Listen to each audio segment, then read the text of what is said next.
पाकिस्तान जंग से फरार हो गया। अपने आका की पिटाई के बाद मोना समझ रही है कि जुमला किसका हो सकता है कि अपने आका की पिटाई के बाद उनका मुलाजिम भी जंग से फरार हो गया। हालात हमारे बदल गए हैं, जहां पे हम इंटरनेशनली आज आइसोलेटेड हैं किसी हद तक। और वो आपने देख लिया कि जब अमेरिका की रिपोर्ट आई है अभी टेरर के ऊपर, तो मलबा सारा पाकिस्तान के ऊपर। मुझे कश्मीर से मैसेज आए, उन्होंने वाज़ेह कर दिया कि हम आपके लिए लड़ नहीं सकते, हम आपके लिए जंग नहीं कर सकते। मैंने इतनी खिदमत की है पिछले 2 साल में अमेरिका की, उनको ट्रंप की कि ट्रंप मेरा हाथ पकड़ता है और रिपोर्ट मेरे खिलाफ आ गई है। और जिन भारतीयों को हमने टेरर डिक्लेयर करवाने की कोशिश की उसको भी ब्लॉक कर दिया गया है। उसामा की बात करते हैं, उसामा को कौन लाया था पाकिस्तान? उस वक्त पाकिस्तान में जमहूरी हुकूमत थी जब वो पाकिस्तान में आए थे और उन्हें स्टेट प्रोटोकॉल दिया गया था। आज हमारी पॉलिसी है सिर्फ रिएक्शनरी। इंडिया कुछ कहता है, इंडिया कहता है जी पाकिस्तान से आते हैं, यहाँ पे लॉन्च पैड है। हम कह देते हैं जी हम रिफ्यूट करते हैं, कोई लॉन्च पैड नहीं है। अगले दिन खत्म बात, हम सो गए। मुझे तो ये लगता है कि कश्मीर के हवाले से इमरान खान और मोदी एक पेज पर है, और ये जो तकारीर हैं ये सिर्फ जो हैं वो बेवकूफ़ बनाने के लिए हैं। बताइए, आप समझते हैं जब से पीटीआई हुकूमत में आई है उस वक्त से लेकर अब तक कश्मीर मामले पर पाकिस्तान की जो पॉलिसी है वो दुरुस्त समत में गामजन है? खासी ऊंच नीच होती रही है। 5 अगस्त की शिकस्त कह लें आप या कुछ भी कह लें, उसके बाद फिर हम पीछे हटते गए, फिर हम मोदी की तारीफ में लगे रहे, फिर हम कहते रहे कि मोदी आएगा कश्मीर मसला हल हो जाएगा। इसे हम करते रहे तो ऊंच नीच रही। हमने कभी OIC का इजलास तलब किया, बिल्कुल ही सुबह उठ के एक दिन हमारा वजीर खारजा ने उन्होंने OIC का इजलास तलब कर लिया, बैठ के जूम के ऊपर चंद घंटे बात की, बहुत रोज तकरीर हुई, मामला ख़त्म हो गया। हिंदुस्तान पर इस तमाम जो सफारतकारी कह लें, कुछ भी कह लें आप, इसका असर क्या हुआ? कोई असर नहीं। हिंदुस्तान ने फिर कोशिश की और फिर लद्दाख में कोशिश की। हमारी पॉलिसी क्लियर कट होनी चाहिए, हमारी पॉलिसी बहुत क्लियर होनी चाहिए। हमें कश्मीरियों की खुल के हिमायत करनी चाहिए। अगर मगर नहीं चलेगा, अगर मगर नहीं चलेगा, ये हम कश्मीर से दस्तबरदार हो जाए। जनरल साहब, हमें ताल्लुकात अच्छे रखते हैं, हमें ट्रेड करनी है, विड्रॉ हो जाए कश्मीर से। ठीक, जनरल साहब, पॉलिसी दुरुस्त समत में गामजन है? मैं 61 सेकंड्स में बताता हूं तुम्हें कि बिल्कुल पॉलिसी हमारी कमजोर है, और मैं नहीं समझता कि इस पॉलिसी से कोई पॉजिटिव नतीजा आप हासिल कर सकते हैं। इस पॉलिसी में कोई फिनेस नहीं है। आप ये देखिए कि इंडिया ने जो कोशिश की, एक तो ये कि कश्मीर के अंदर जो कुछ हो रहा है उसको दहशत, दूसरा ये कि जो वहां पे आर्टिकल 370 खत्म किया तो उसको यूनियन टेरिटरी में कन्वर्ट किया। वो ये इश्यूज वो थे जिन्होंने खुद ब खुद इस किस्से को इंटरनेशनलाइज किया।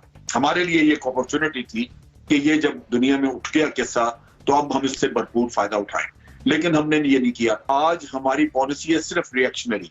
इंडिया कुछ कहता है, इंडिया कहता है जी पाकिस्तान से आते हैं, यहाँ पे लॉन्च पैड है। हम कह देते हैं जी हम रिफ्यूट करते हैं, कोई लॉन्च पैड नहीं है। अगले दिन खत्म बात, हम सो गए। ये चीजें इस तरह नहीं चलती। ठीक है, तो ये बड़ा खतरनाक इसका रास्ता बन सकता है। पाकिस्तान को इसके लिए बड़ी एफर्ट करने की जरूरत है। मुजम्मिल साहब, वेरी क्विकली। कश्मीर के हवाले से इमरान खान और मोदी एक पेज पर है, और ये जो तकारीर हैं ये सिर्फ जो हैं वो बेवकूफ़ बनाने के लिए हैं। इमरान खान साहब जो कहते हैं, वरना वो और मोदी एक पेज पर हैं कश्मीर के हवाले से। 360 ख़त्म किया, जो भी किया, पाकिस्तान की ऐसी खामोशी 70 साल में नहीं नज़र आई जैसे इमरान खान ने कर दी है। और कहा जाए कि सेल आउट किया है उन्होंने कश्मीर का मोदी के आगे, और वो आहिस्ता आहिस्ता माहौल को उस तरफ लेकर जा रहे हैं। कुछ तकरीर कर दी जाती हैं ताकि लोगों के जज्बात ठंडे रहें और वो कोई इतने गर्म ना हो सके। जिन लोगों ने कश्मीरियों के लिए जान दी, खून दी, उन्हें हमने जेलों में बंद कर दिया है, और हम मोदी की मदद क्या कर सकते हैं? मुझे लगता है कि सेम पेज है, और सबसे ज्यादा नुकसान 70 साल में कश्मीर को इमरान खान की हुकूमत ने पहुंचाया। जनरल साहब, वज़ीर-ए-आज़म इमरान खान का उसामा को शहीद करार देना, आप समझते हैं पाकिस्तान के लिए आलमी सतह पर मसाइल खड़े कर सकता है? देखिए, ये बिल्कुल आपके दुश्मन जो हैं वो इसको उछालेंगे और लिंक करेंगे कि जनाब हम कहते थे कि इन्होंने उसामा को खुद ही छुपाया हुआ है और हमें बताया नहीं, तो गलतफहमियां पैदा करने की तो कोशिश की जाएगी। अब चीज ये है कि इमरान खान का मसला है कि ये अपने अल्फाज के बारे में बहुत मोहतात नहीं है। ये कभी अगर सीरत उन नबी के बारे में कोई चीज वहां पे कह देते हैं तो कहानी में उसमें कुछ गलती कर जाते हैं, मजहब के बारे में कोई बात कर जाए तो उसमें मसला निकल आता है, अल्लामा इकबाल की शायरी का कोई किस्सा कर दें तो उसमें मसला निकल आता है। मैं समझता हूँ कि हमें तो कुछ आदत हो गई है कि इनकी गैर मोहतात किस्म की तकरीरें सुनने की, लेकिन बाहर नेचुरली आपके दुश्मन उन चीजों से फायदा उठाते हैं, तो ये जिन चीजों में बड़ा मोहतात रहने की जरूरत है, ऐसी बात करनी नहीं चाहिए। लिहाजा मैं समझता हूँ कि इसके ऊपर वाज़ेह प्राइम मिनिस्टर ऑफिस की तरफ से एक बयान चले जाता है जहां वो कहते हैं कि जी एक स्लिप ऑफ टंग है, लेकिन हम उसको दहशत समझते हैं, तो फिर बात वाज़ेह हो जाती है। जो शहबाज गिल ने एक इंप्रेशन क्रिएट करने की कोशिश की और उसको एक छोटा सा ट्वीट किया है, वो इतना इफेक्टिव और वाज़ेह नहीं है। दूसरे शहबाज गिल की वो अपनी हैसियत भी वो नहीं है कि उसके ट्वीट को आदमी वो बेटे थे, तो ये प्राइम मिनिस्टर के ऑफिस की तरफ से जाना चाहिए था। तो मैं समझता हूं कि ये ऐसे सेंसिटिव मामलात में जहां आपके दुश्मन पहले ही आपके ऊपर इल्जाम तराशियां कर रहे हैं, मोहतात रहने की जरूरत है अपने अल्फाज के बारे में। जो तवक्को नहीं कि इमरान खान साहब के होते हुए ये होगा, क्योंकि वो तो अक्सर कोई ना कोई इस तरह का चौका छक्का मारते रहते हैं। एनबीसी और जैसे कि जनरल साहब ने भी कहा कि इतना करे कराए पे आप नहीं समझते पानी फिर गया, और फिर आलमी सतह पर इंटरनेशनली भी पाकिस्तान के लिए आने वाले दिनों में हर्डल्स हो सकती हैं इससे। अच्छा, मैं एक वजाहत कर दूं। कल की मेरी गुफ्तगू को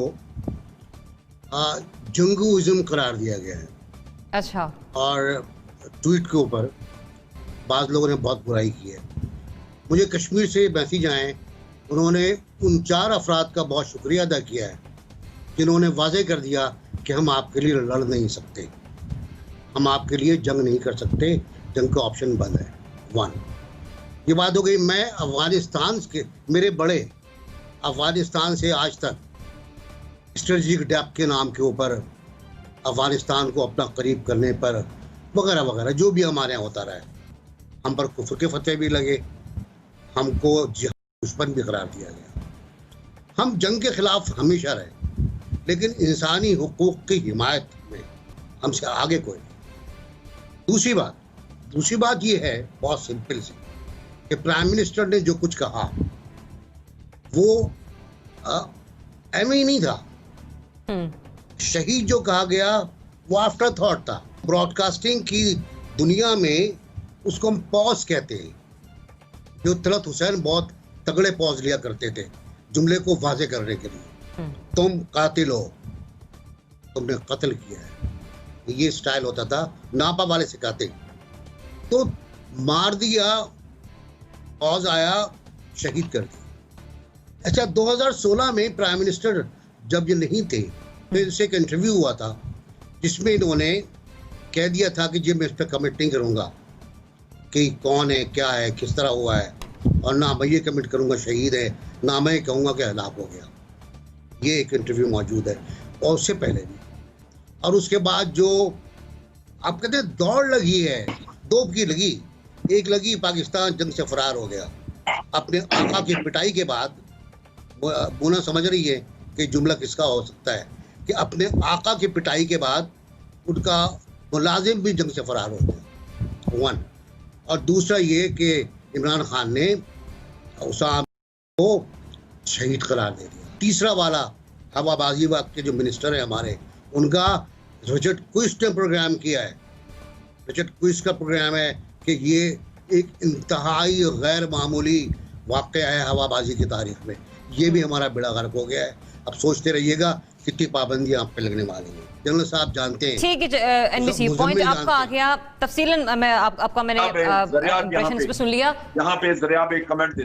जी जनरल साहब, कल के बारे में जो आपने बात की, देखिए बात ये है, मेरी स्टेटमेंट ये थी कि हमने पहले 2-3 जंगें लड़ी हैं कश्मीर के ऊपर, और अगर इसके बाद भी कोई जंग होती है तो वो कश्मीर पे ही होगी, पाकिस्तान। लेकिन ये मैंने साथ ये कहा था कि हालात हमारे बदल गए हैं, जहां पे हम इंटरनेशनली आज आइसोलेटेड हैं किसी हद तक। और वो आपने तकरीर तो आज की तकरीर में उसकी वजाहत कर देते, इससे ज्यादा क्या कर सकते थे वो।